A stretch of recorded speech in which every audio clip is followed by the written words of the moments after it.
Hey guys, 2012 Hyundai Santa Fe with a 2.4 liter. Some quick information regarding a code, and just wanted to share the results I found with this. Hopefully help you maybe fix your car. It's a P2006 intake manifold runner control stuck closed bank 1. There's only one bank because it's an inline 4. About 130,000 miles on this car, and I apologize if I speak too fast or going too fast. Just kind of getting ready to throw this back together. Now this car started up fine, idled fine, but when you went to accelerate, it was low on power, ran kind of rough. So anyway, here is your problem. What you're going to need, well, the easiest way to go about it is getting an entire new intake manifold. You can get an aftermarket one, but I recommend just get one from the dealership. Comes with the gaskets already installed, all the sensors, everything on there. So a couple quick tips on installation. It's pretty straightforward. Just a bunch of bolts you're taking off everywhere. Spray some lube on these injectors before you go pull them out so you don't tear the O-rings or pull them out of the rail by mistake. And probably the hardest part is coming up from underneath. You're going to have, where did I put that? This bracket holding the bottom of the intake on.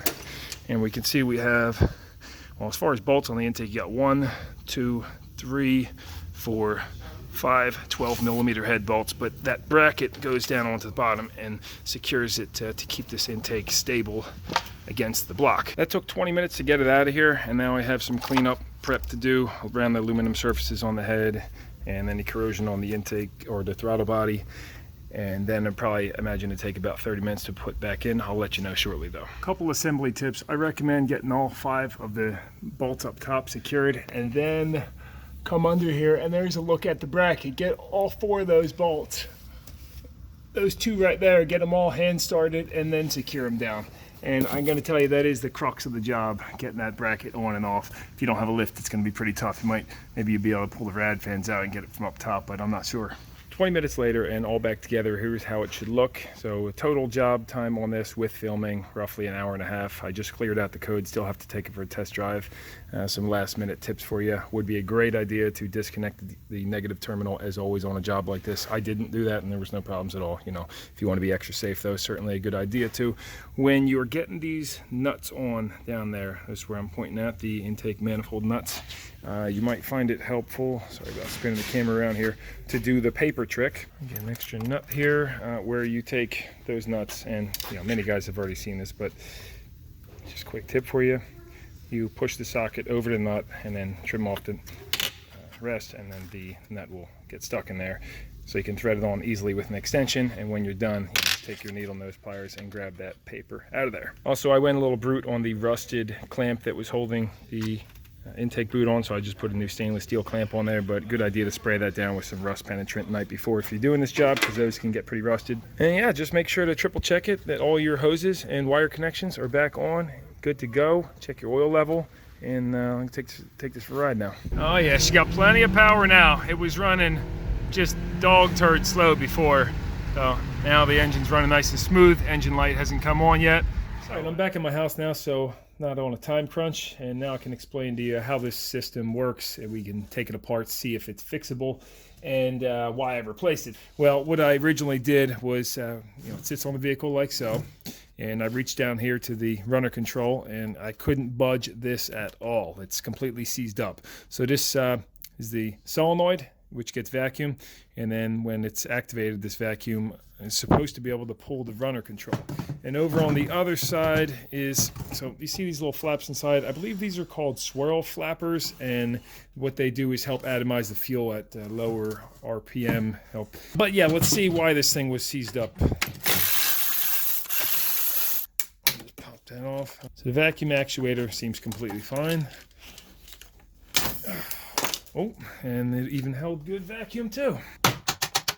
And after spraying and hitting this a bunch, I got it to move, but it's still really tight. I can show you what the runner control looks like inside of here. I don't know how well you can see that, but you see when I rotate this, see those flaps closing inside? That's the runner length control. I'm probably not using great terms here, but let's pop this off.